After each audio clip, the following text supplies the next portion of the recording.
High কমিশনে ঢুকে জাতির পিতার ছবি নিয়ে অপমান করেছে।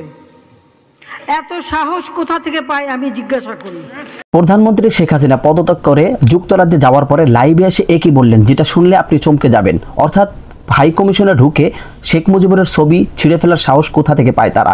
আমি রাজনীতি এখনো ছাড়িনি, আমি রাজনীতিতে আবারও আসতে চাই। দেশ ও জনগণের উদ্দেশ্যে যে লাইভটি সে করেছেন সেটা আপনাদের সাথে শেয়ার করব। আগে লাইভটি দেখুন, তারপর আপনার মূল্যবান মতামত জানাবেন। আগে থেকে কেউ বাজে কমেন্ট করবেন না এবং ভিডিওটি শেয়ার করে দিবেন এবং লাইক দিয়ে দিবেন। তো প্রধানমন্ত্রী শেখ হাসিনা লাইভে এসে কি বার্তা দিলেন জনগণের উদ্দেশ্যে, জাতির উদ্দেশ্যে, সে ভিডিওটি আগে দেখব। তো চলুন সম্পূর্ণ ভিডিওটি দেখে আসি। কমিশনে ঢুকে জাতির পিতার ছবি নিয়ে অপমান করেছে। এত সাহস কোথা থেকে পায় আমি জিজ্ঞাসা করি।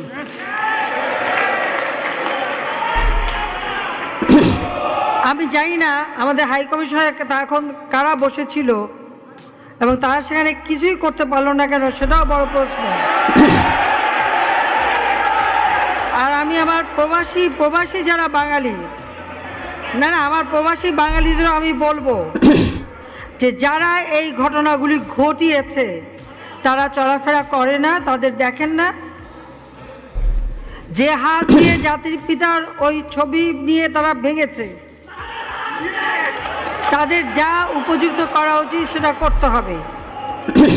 কারণ জাতির পিতার নাম মুছে ফেলার চেষ্টা করা হয়েছিল, তো তারিখ যেহেতু দূরের কথা, ওর বাপ তো চেষ্টা করেছিল এই নাম মুছতে। ওর বাপও চেষ্টা করেছে, মাও চেষ্টা করেছে। তারা কি পেয়েছে নাম মুছতে? পারে নাই। ইতিহাস কখনো কেউ চাপা দিতে পারে না। আর জাতির পিতা তার 7 মার্চে ভাষণে বলে গেছে যে বাঙালিকে কেউ দাবায় রাখতে পারবে না, পারে নাই দাবায় রাখতে।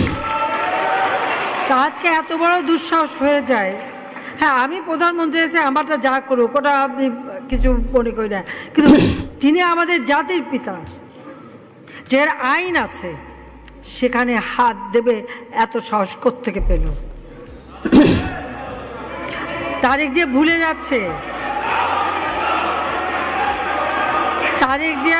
যাচ্ছে, যে তার মা দুর্নীতি করে জেলে গেছে,